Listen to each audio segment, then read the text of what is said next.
Hey guys, EST here, and we just had a recent power outage and learned some lessons from it, did some stuff wrong, and this is me we're talking about. I've got a lot of experience in this. I think electrical and like weather events is my longest ongoing specialty, even more so than firearms and medical stuff. So yeah, if I can still make mistakes, and none of these were critical, but boy, you gotta learn some lessons from this, because I'm just gonna outline most of the stuff I did wrong and screwed up, and don't be me. There you go. I'm not like those other channels where I'm like, everything is perfect, I do everything perfectly all the time. Yeah, don't listen to those people. Those are liars. That's just ego. It's just not giving you the information you need. So there's a real case study. So yeah, we were out of power for about, I don't know, I'm not gonna give exact, dates and times and descriptions, or you might be able to figure out where I live, but several hours. So we got the alert. My friend texted me. He's like, yeah, power's out.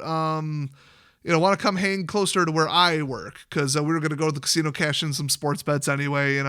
If you watch my other channels, I rip off casinos professionally, but like legally.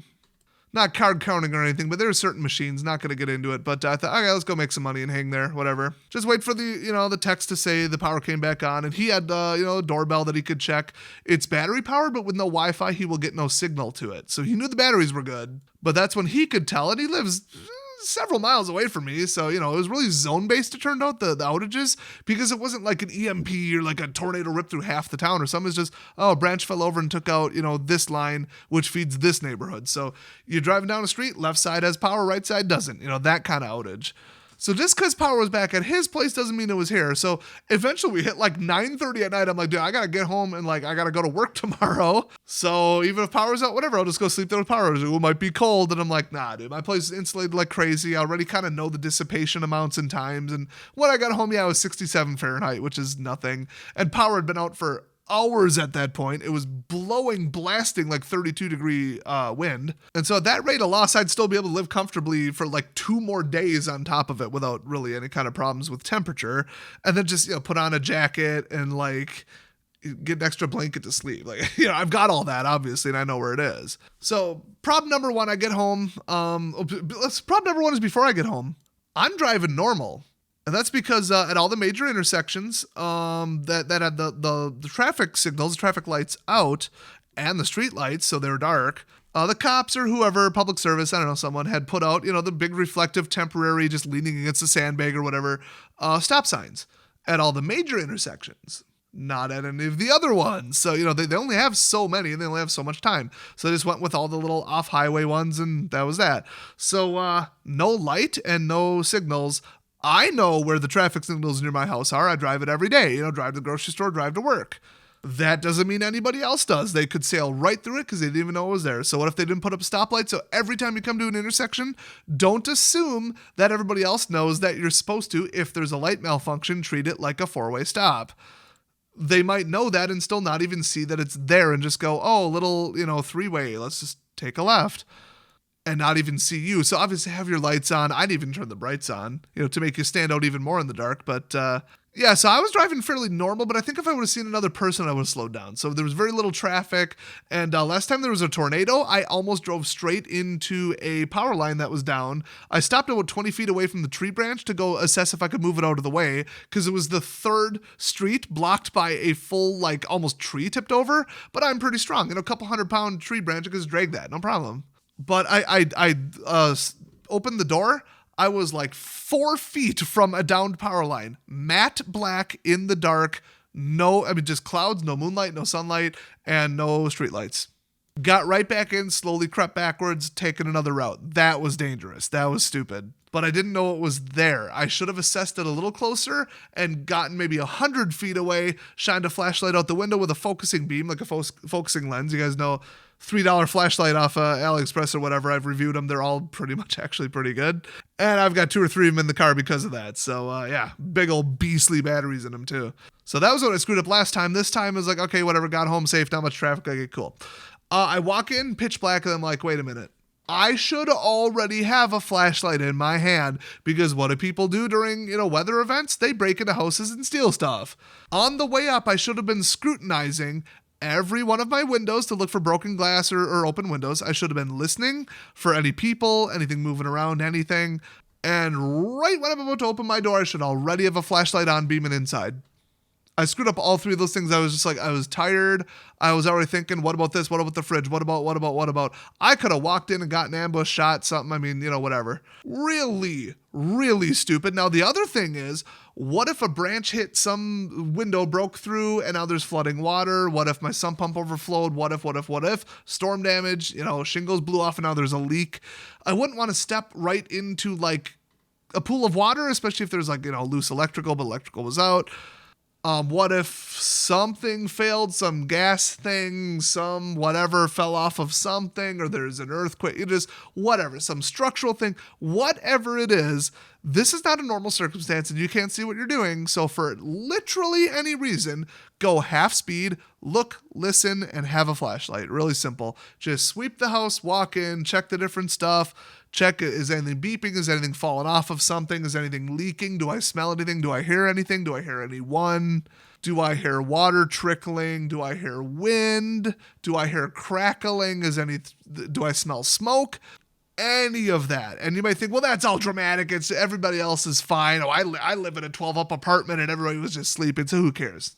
No. Is it really not worth 60 seconds of your time to slow down and just do all the little extra poking around and make sure everything's cool? Or are you just going to blindly walk in and start walking into who knows what? Like, that's just stupid. So I completely screwed that up. I got inside, just had that sense where it's in the back of your head. I'm like, oh, you know what I should be doing? Boom, flipped out my phone, kind of okay brightness, flashlight, swept it around, found my good flashlight, swept that around, did a once over of everything, probably a little too quick because I'm like, I gotta get to bed within like 15 minutes. I gotta be up.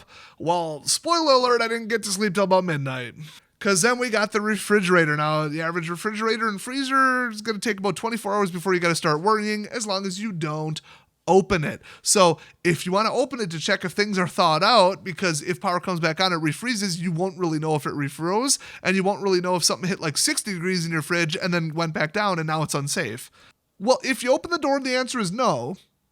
So don't do that. Well, what I did is I have a work light, and it's stupid bright. The second it gets power, it turns on. It doesn't have a switch. And I plug that in. It would wake me up. It's like a billion lumens or something. I don't even know. It's ridiculous.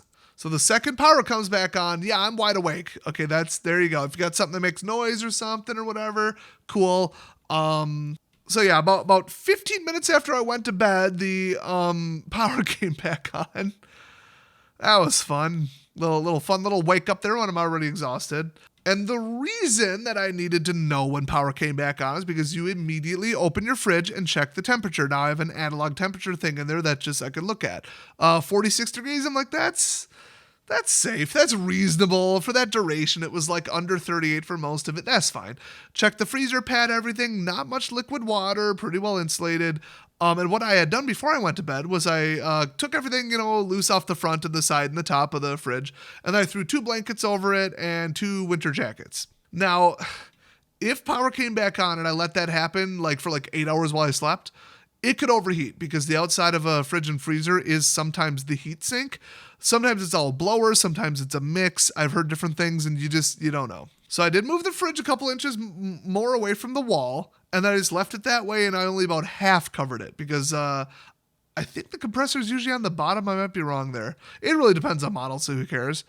So one quick little thing about the fridge. Okay, so this, I could have screwed up. It's literally coincidence that I didn't. I got home and I'm like, I'm really thirsty. Oh, what's the one thing you don't want to do in a weather event of any kind, earthquake, tornado, or just, snow-based power outage, is some little thing could have hit something could have fell on something, some little thing could happen with a pipe, a pump, a treatment center, whatever. If the power's out, if there's a grid down scenario because of any kind of weather, do not trust the tap water. If there was a breach or a boil order, you're going to hear about it when everything comes back up or the next day. Because electricity's down and comms are down. I mean, they might have a backup battery and radios and all that, but is it really going to reach the internet and reach you and reach your phone? And is the cell phone tower even on? And, So just right off the bat, don't go, oh, well, I can't open the fridge. Let me, what's the only other option? Well, tap water. You'd be pulling from your water heater first. So you probably got lots of gallons that are safe.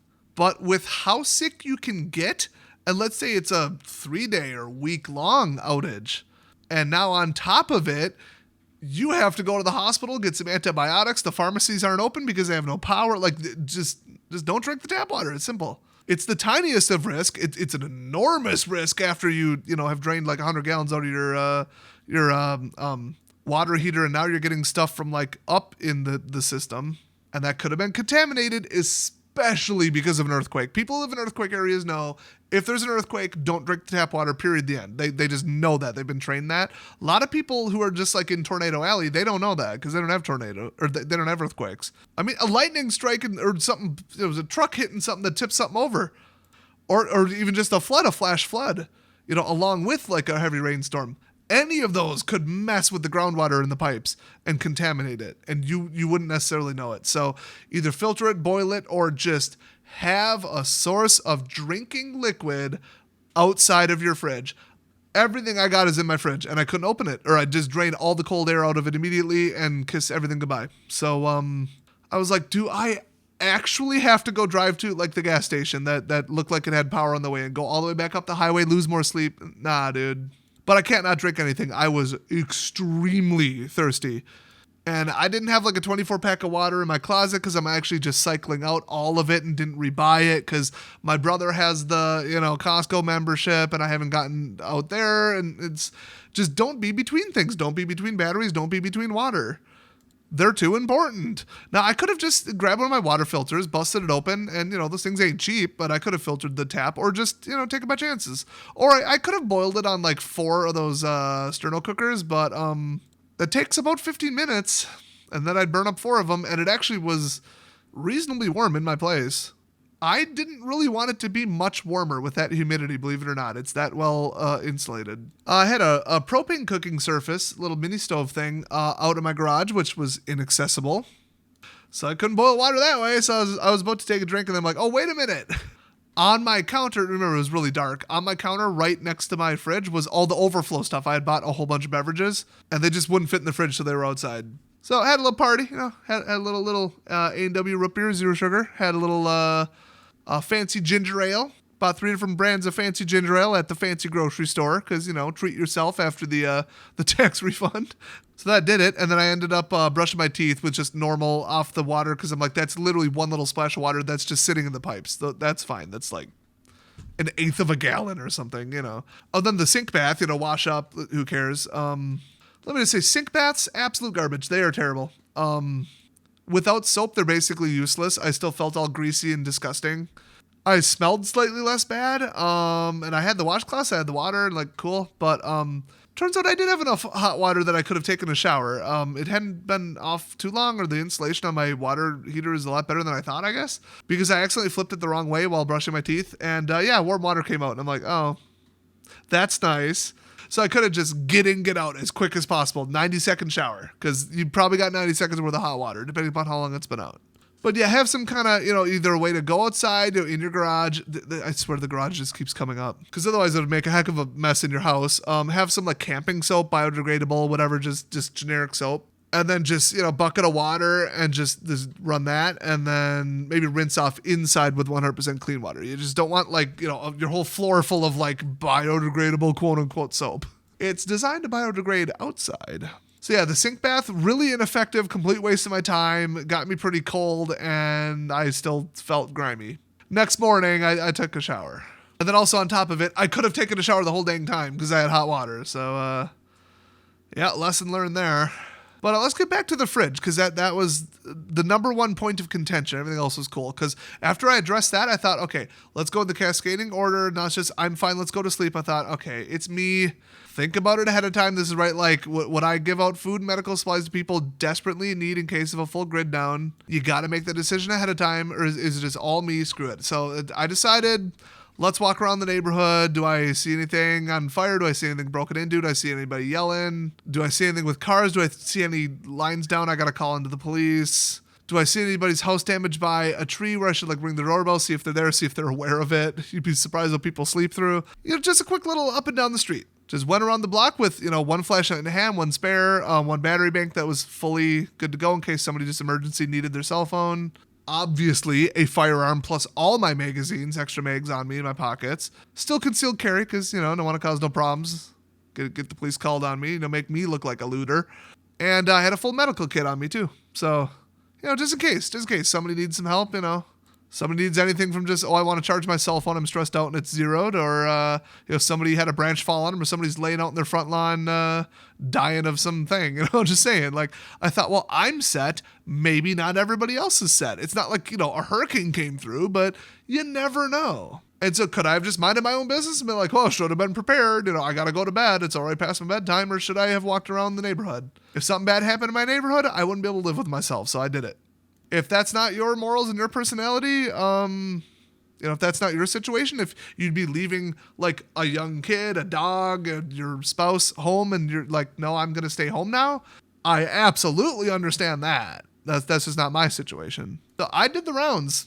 You don't have to. Just think about it. Should you do it? That should be in your order of, am I okay? Is all my equipment okay? Is my house okay? Is all the electronics okay? Do I need food? Do I need meds? What do I need immediately? What do I need midterm? I need water. I need this. I might need food. Okay, cool. Where can I go in case this gets worse?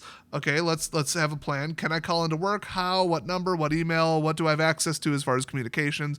Okay, now let's move to how many days and how bad would it get? Then you start worrying about, like, am I going to filter the mold? Do I have to worry about the humidity, which I'll hit on later? Then it's, okay, I'm good. What about everybody else around me? And if that's where you want to stop, that's fine. That's just not me. But just knowing how to do things in the right order and just stop and think for a second, what is the priorities? Is this a higher priority? Let's make a list in my head. If you're totally frantic, write down a list. Like, your brain switches off when the adrenaline switches on. That's just how humans work, especially males. We get really dumb when it's fight time. They have actually, or when a female's around, actually, which is hilarious. They measured cognitive load, blood flow to the brain, and then an IQ test shortly after seeing an attractive woman or a threatening situation. And yeah, we go down like 18 IQ points on average. It was a hilarious news story that I read, but it was backed up by multiple studies. So anyway, just be aware of that. And okay, we've all seen the cop videos. I'll swing it the other way. A screaming, frantic woman, I don't think she's going to have her crap together in a frantic situation either if she's not prepared for it, just saying. I think men are a little bit more capable of pushing through that because we're designed to do it. Probably because half our brain switched off. But yeah, let's talk about the number one hiccup in everybody's plan when there's an outage, because you can just chill, turn a battery light on, play a game or watch a movie on your phone, or drive away. But your food. Fridges and freezers, number one problem, and it was the number one problem here too. But even before that, the first step was, well, let's just power the fridge. Now, I don't own a generator because they're stupid. They're expensive, they're defective, and the gas always goes bad. They're just dumb. Unless you can get a really good one, a dual fuel one, or propane, or like a really good grade one that doesn't have a duty cycle of like 24 hours and needs an oil change. So in other words, every Harbor Freight, whenever. Like bare minimum, you're going to need like a $1,400 Honda. And even those are pathetic. I mean, those things are like 800 to 1,000 watts usually. Yeah, those little compact red ones, they're lovely. They're bulletproof. They're tough as nails, but they still, I think they hold like a gallon. And I mean, if you're talking about a good generator, looking at like $4,000. That is so stupid compared to just like batteries or lithium or just basic whatever, just whatever. So here's the problem. Okay, I got 2 lead acid deep cycle batteries I got on like, Black Friday deal like 3 years ago or something. Deep cycle marine, got them under 100 a piece. You've probably seen them on the channel. They're those FSPs or whatever. And I just sold them like 2 weeks ago because, they're about halfway through their life. They were from an old solar build that you saw on this channel, and I was upgrading. I wanted to go full lithium, so I just sold them. So I'm not going to be without batteries. I'm not going to sell every battery I own because then, now we need power the next day with my luck.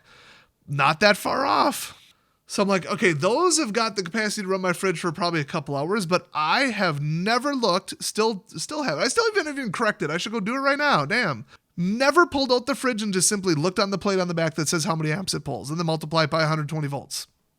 I know my freezer ran between 65 and 135 watts.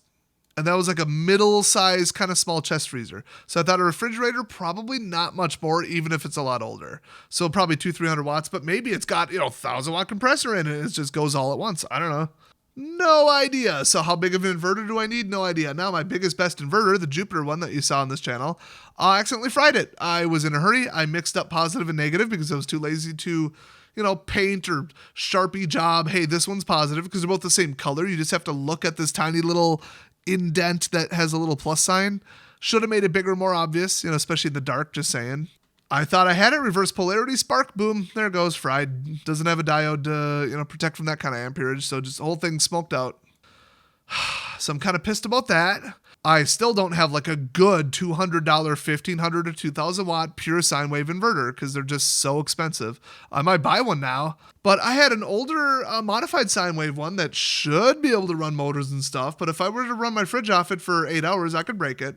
I could legitimately break it. I mean, it's a piston, it's a motor. Modified uses like a stepped thing, so it's supposed to be safer, but I don't know. I've ran some power tools through that thing and they didn't sound the same. And if they don't sound the same, they aren't running the same. It's really that simple. I don't want to overload my fridge's compressor for 20% for 8 hours or something, or underpower it. That might be even worse. Have it seize up, blow up, explode. That would be really bad. Leak, not Freon, but something and some gas I probably don't want to breathe. Then I got to leave the house and it'd just be horrible. So I thought, is that worth it? Well, I had just bought about $300 to $400 a couple days ago of new diet food, switching to the Mediterranean diet. So fish heavy, a lot of like olive oil instead of seed oils, and basic no sugar, which I've been doing for like years anyway. And then little bit of bread, but like good bread, and just high nutritive stuff, whole grains. It's like paleo but less idiotic. So I hope you enjoy your cholesterol and your heart failure, you paleo idiots who are falling for that scam. The Mediterranean diet is the scientifically best overall for nutrition, just saying. So yeah, your boy got his tax refund and spent a lot of it on fish. That's the short version. So I ain't about to lose $300 worth of fancier fish than I bought in my entire life, and chicken and, turkey and lamb and whatever else I put in the red meat still. I had to get one. It was on sale. Don't judge me.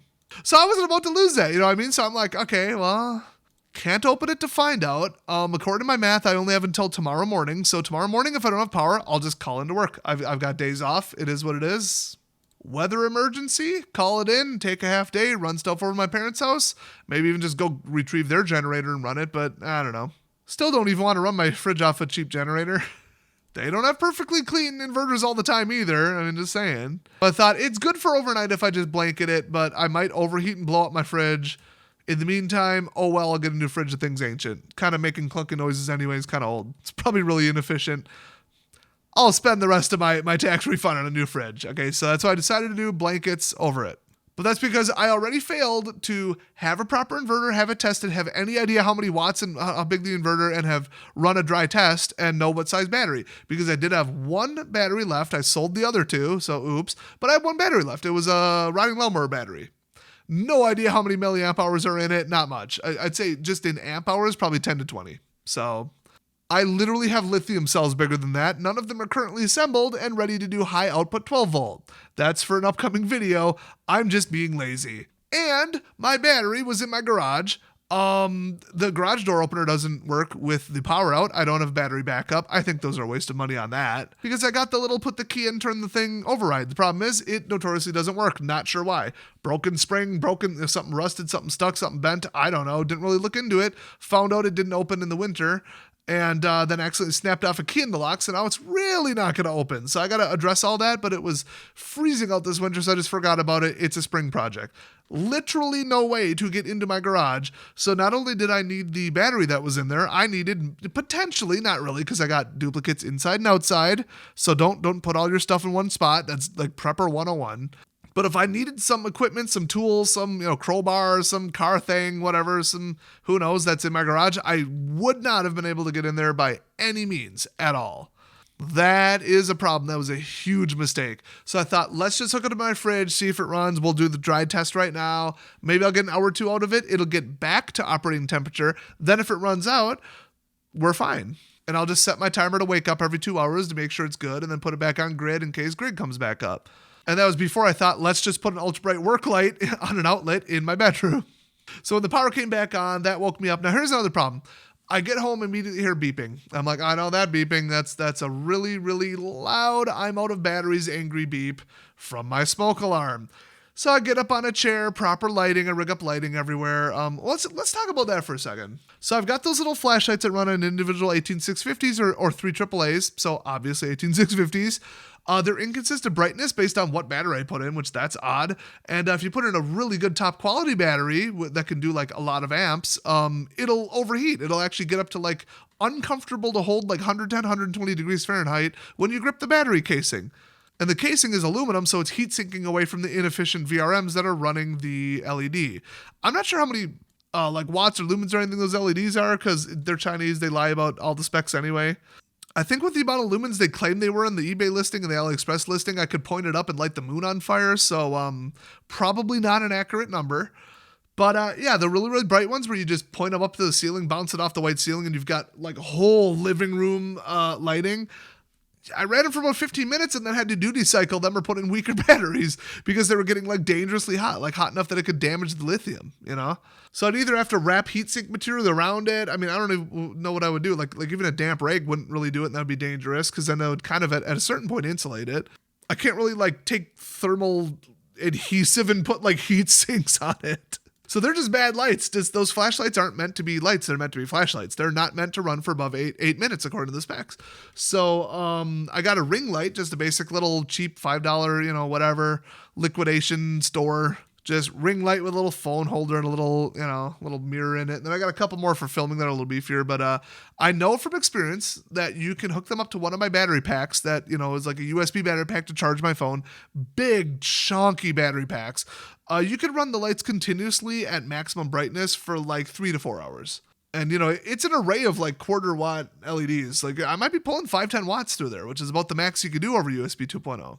So it depletes them pretty quick, but I've always got 4 battery packs all set to go, all staged around the house, same with like flashlights and stuff. And then I got a bunch of loose 18650s in insulated cases. I know exactly where they are. I always keep them in one spot. So if I had to rebuild one without recharging, and then I've got, you guys have seen on this channel, some solar panels that'll do 2 to 6 watts, so don't believe their rating, and that's in the summer direct sunlight.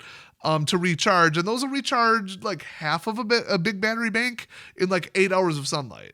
So they're not great, but if that was the backup plan, I'd rather just drive somewhere, just drive to work, charge it on my charger and my USB converter on my cigarette lighter, and get about double the electricity. So yeah, I mean, chemical energy, gasoline, don't count it out. But I do a backup solar, so I could charge them all up slowly and just kind of trickle them, and then that would just limp along like my cell phone. If I turned off Bluetooth, turned off Wi-Fi, turned off everything I don't need, dim the screen, all that, or just turn it off outright, I could float it for days without even a charge at all, let alone on one of those. I think I could charge it for 2, 3, 4 weeks if I was like stuck out in the forest and just needed my GPS app at like medium screen brightness. So yeah, modern smartphones, and they got a built-in flashlight. So there you go. It's just kind of everything in your hand. But the last thing I want to do is go, I need lighting. Let's just set down my phone with a flashlight and leave that running for an hour. My phone was my only source of internet or communication. I had no power, no router, no modem. So, like, don't wipe out that battery. That's the last thing you should be using. You should turn that thing off. I mean, you're going to want emergency alerts. You're going to want a text message if you're away from home and, like, all this other stuff. So don't, like, literally turn it off. But first thing I did was throw it on the battery charger. Now, I had already topped it off on the way home because I was already thinking of that. So at least I got ahead of that, got it up to 100% just on the cigarette lighter. And there you go. I'm at full blast, good to go. No, because there was nothing else to do, and I just wanted to like chill and take my mind off everything. When I went to bed, I played a little game on my phone for like 30 minutes, and normally that would take out like 25% of the battery. So I had it on the battery pack, and I'm like, this is bad use of my battery pack. But I thought, I got 4 of them. I got a car. I got solar panels. Let's just do it. I don't regret that. I think that was perfectly reasonable. So, swapped out the 9-volt on my screeching, beeping every 30 seconds fire alarm. A smoke detector, whatever. Guess what happened when the power came back on? Well, the whole time I was away, it had drained the 9-volt in my other smoke detector in the other room. So when the power came back on, that one started doing the low battery beep. Because it needed power to do it, the other one had lost power, but also the 9-volt was getting low. So using the 9-volt's power, it was beeping, telling me that the 9-volt was going bad. So wake up to a bright light in the middle of the night telling me that the power's back on. And then immediately hear loud, obnoxious beeping. Gotta get up all groggy, climb on a chair, go swap out the battery on that one, which luckily I had. Otherwise, I'd have to go drive down to the 24-hour gas station, hope that they got, ungodly overpriced 9-volts, let alone, 1 or 2 in stock. I had every battery I could need for anything in my house once over. The thermostat, batteries for backup flashlights, that don't run lithium. I've got a couple 9 volts, mostly for my gun safe. It's a Liberty. Don't get them; they're awful. That thing, it's literally sitting there with the circuit doing nothing, and it'll completely deplete a 9 volt like in like 6 months. That is the number one sign of garbage electronics and a garbage PCB. And they're a garbage company because they'll sell the backup codes to the feds without a warrant. Just saying. So screw Liberty and screw their safe products. I got this on Facebook before all that stuff happened. Some guy, he wanted to trade it for like a laptop or something. Like, I could use a gun safe. Yeah, let's go. $180 gun safe. Who knew it was a complete piece of garbage in every way possible? Terrible build quality, terrible security, just terrible. Just don't buy one. Mini rant / anti-sponsorship over. But yeah, that's why I had a 6-pack of 9 volts. Now, would I have had those sitting around the house if I just needed them for the smoke alarms? No. So I get to sleep with earplugs in, which would not let me hear my alarm to wake up in the morning, and I was already on about 6 hours of sleep, maximum by the time I had to get up and go to work. So earplugs were not an option. Ripping the entire thing off the ceiling and cutting the wires, probably not an option. Not real wise. I probably would have resorted to that, or go drive somewhere in a groggy state, get all my clothes back on, maybe get in another collision, with the out power lines or whatever, and go get a 9 volt battery somewhere. All bad options. Have batteries for your smoke alarms sitting around. That could have been disastrous just based on like 130 decibel beeping, keeping me awake by beeping every 30 seconds. You cannot sleep with that on. It's impossible. That could have turned into such an obnoxious, stupid, like health and sanity threatening situation, just all because I wouldn't have had a 9 volt sitting around. So always have batteries for your smoke alarms sitting around. Know how they work. Know how to get to them. Have a ladder, have a chair, have whatever. Just make sure that's solid. So yeah, I did have to go take all the blankets and the stuff off the fridge when it kicked back on. And like I said, the first thing I did was open it, make sure everything was good. It was, because meat that thawed and refroze, it's not like bad, unless it spent a lot of time in the temperature that is considered to be the danger zone. But a lot of it's sealed, so, But refrozen meat is the most, you're basically eating jerky. It's almost inedible, so just, you almost have to toss it at that point. You pretty much do. I accidentally thawed out a steak. I didn't know this was a thing. And then refroze it because, I don't know, I just forgot to eat it. And I'm like, oh, we're traveling. Oh, whoops. Thawed it back out, and it was like eating a shoe. So I want to know if all my stuff is bad before I attempt to cook it and like what it affected. So I wanted to know immediately what the temperature was. So, don't forget to do that, obviously.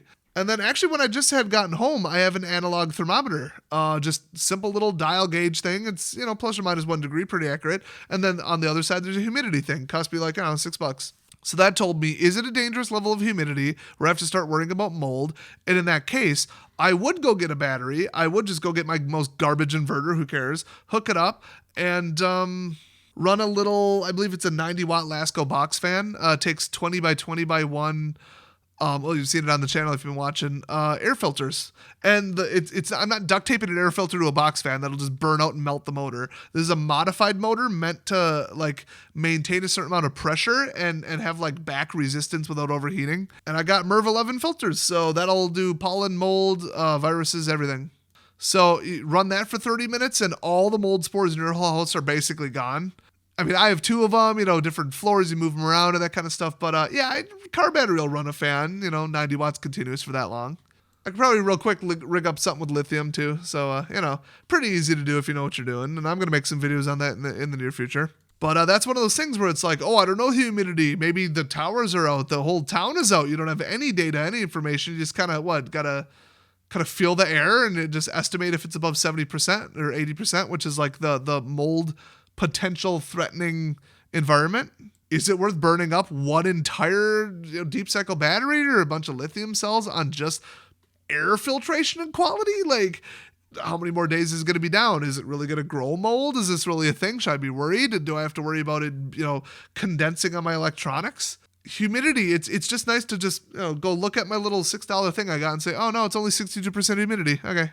And it's, 66 degrees. It's been this many hours, which means by the morning it shouldn't be below 60. Okay, I'm fine. Now grab one blanket. We're good. Done. Information. Peace of mind. Buy it. I'm telling you, go and buy that right now. No batteries, nothing. Full analog. I say that. I actually don't know if that runs on batteries. I can't imagine it's purely mechanical. Maybe it does have batteries. I don't know. If it does, I have every button cell ever known to man. I've got AA's, AAA's, I got lithium, I got everything. So I could power it if I find it to be non-functional in that case. I even got 1, 2, 3A's for my gun scope. So yeah, I'm powering that no matter what. So now another thing, when the power's out, just general little thing. When the power comes back on is usually when the surge happens. That damages your equipment. So either do what I do, which is get really good, respectable surge suppressors for like 25 to 35 bucks a piece, just saying. Put them on your most sensitive electronics that you care about losing that are expensive.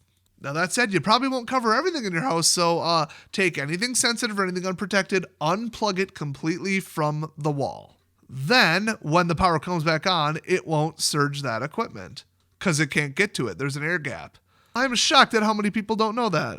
And then also, if there's a lightning strike in the middle of the storm as well then there you go. You're protected that way. A friend of mine had half his office fried by that. It was a pretty far away lightning strike, but the surge, specifically when the power went down, then up, then down, then up, then on, with like a surge in between it, took out, I think, 3 of his monitors, his printer. He actually ended up doing an insurance claim with his business insurance because the amount of damage and equipment was above that of what his deductible was. It was like $4,000 worth of equipment and had to pay me to come in and build him a computer real quick. Plus data recovery because his computer was fried. So he gave me a tip too because that was like same day. So yeah, should have just driven there when the power was out and unplugged everything, or just spent, the 20, 30 bucks at the time, pre-inflation, thanks Biden, on any kind of surge protectors, But nope, everybody wants to take shortcuts. Everybody thinks it'll never happen, even though it constantly happens. So one thing, I don't know if I mentioned this. I had little stick-on button cells as a last-ditch emergency. I think they run on those little tiny button cell batteries. They're meant to run for like 12 hours. I clocked them at least 8. And they're like $5 for a pack of 4 or something. So hey, stuck them on like the inside frame of all my closets. So I just know consistently all my closets, that's where they are. And then the one in the bathroom is just kind of like under the counter. So that's just like, the power's out and the door's closed and oops, my cell phone and every source of light is outside. I'm in a pitch black bathroom. I could probably feel my way out. I mean, I've lived there for a while. But, if I want to know what's going on, you just reach over under the counter, flip it on. You're near a closet, flip it on. It's on the inside of the frame, dead center. Everybody knows it. So that was the first thing I flipped on actually when I after my cell phone when I walked into the place. So those were really nice, and they're maybe a quarter watt, not that many lumens, but it's enough to kind of illuminate stuff where bare minimum you could just not trip over stuff. And then if you needed to get something from the closet, it is well bright enough to read some labels. For like 8 to 12 hours, so you just turn it on, turn it off, as you need it usually. But nice little emergency lighting. The only thing better would be if they were like wired together on like a DC line to like a central 12 volts battery cell. That would be a lot nicer, with just banks of like lithium or something. Thought about building something like that, but just the wiring. I'd have to hide it behind like trim and molding, and I just don't want to do that. That seems like a whole thing. And then the automatic trip, like I don't really know how to wire that. I heard it's easy, but to go from AC to DC switch over and then, kind of like an emergency thing where you see like a submarine or like in every movie, every military thing. Oh, we're on emergency lights and they just happen to be red. That's actually not for drama. It takes less electricity to generate red light, believe it or not.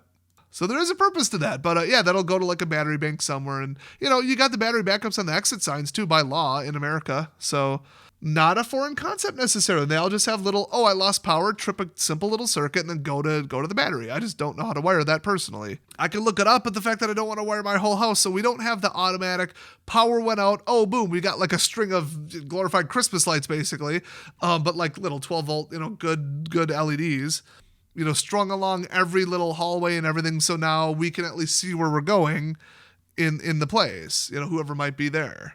I thought it would be cool, but is it necessary? Is it the best use of resources? Is it safe? None of those things really came up as true. It would have been nice, but also I wasn't even home. I don't have a remote way to turn it off, so it would have already depleted a couple little lithium cells anyway, and then I would have had nothing. So I still think it would be interesting and kind of a neat project, but it's stupid. Just don't do it. That's why nobody does it. Except like hospitals and schools and places that have to do it by law. So what other lessons other than, I stranded my batteries in my garage, couldn't power my fridge, and I almost couldn't sleep because of a missing 9 volt that I just luckily had. And I didn't like ultra safely approach and sweep my place on the way in. So those are the major mistakes. Everything else, I kind of nailed it. And I wanted to show those too, because then if you're like, I didn't do that. I need to address that. That's equally as useful. So that's my post-incident report for you guys. If you appreciate it, learn some good stuff, leave a like, subscribe, send it to your friends. Thanks for watching, and I'll see you guys next time.